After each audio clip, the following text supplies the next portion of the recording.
Jazz, and today we will be making wine at home. So making wine at home, it's fun. You can get as creative as you want, and it's a great alternative instead of buying it at the store because it's so much cheaper. So these are two wines that have been fermenting within a year. They're the same. So they have blueberries, raspberries, and strawberries in it. In order to make wine at home, you just need a few materials. So to begin with, you will need a gallon jar. It can be really anything that's a gallon size.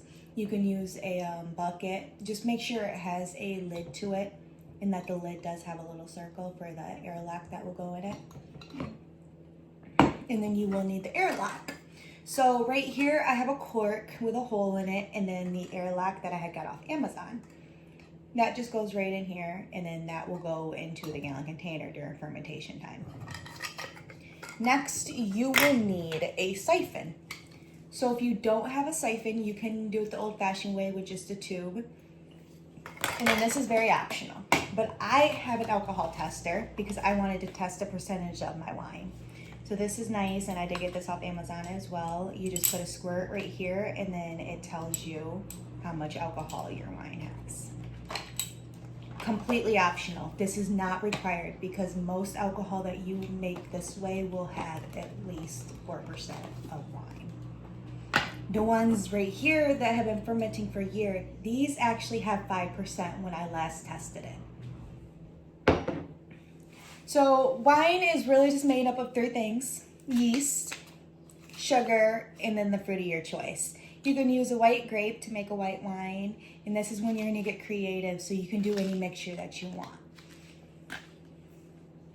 So to begin, you will mash your fruit very finely, as much fruit as you want, and then you will put that into your gallon jar.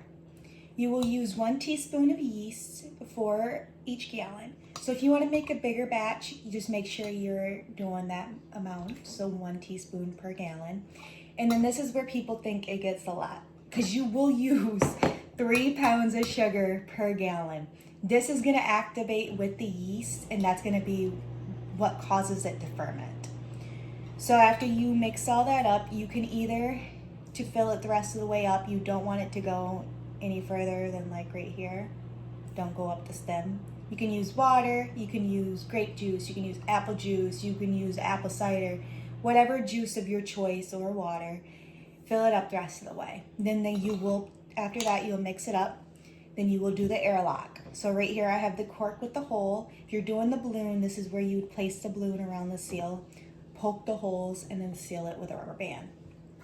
So I have the cork and the airlock.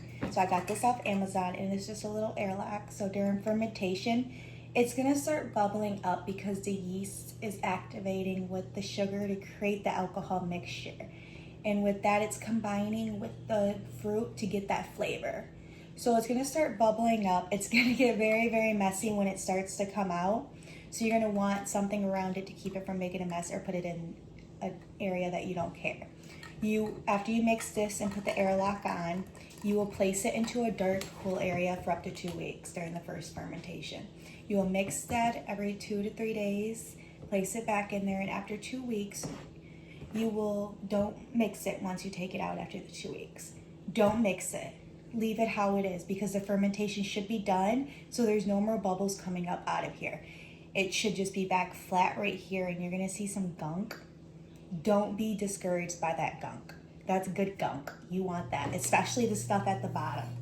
So when you go to siphon this for the next stage, avoid this gunk at the bottom and the gunk that's gonna be skimmed around the top. You want this area in the middle that's nice and clean. See? So this is it's a clean wine. That's what you want. You don't want the nasty gunk at the bottom. So this one, I actually did get some of the nasty gunk at the bottom.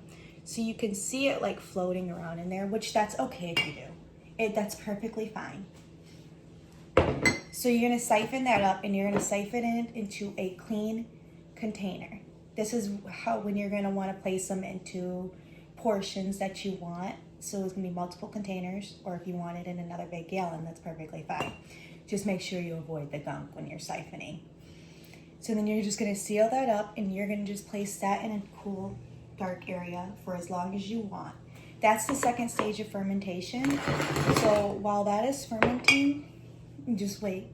The longer it ferments, the more alcohol percentage it will have. These ones have been fermenting for up to not 2 years. I'm waiting for them to get to 2 years. It's been almost a year, and they so far have 5% alcohol. I'm waiting until the 2-year mark to open these back up. I'll take them and I'll just do this every little bit just to get it to mix, and then I will place them back into the cool area.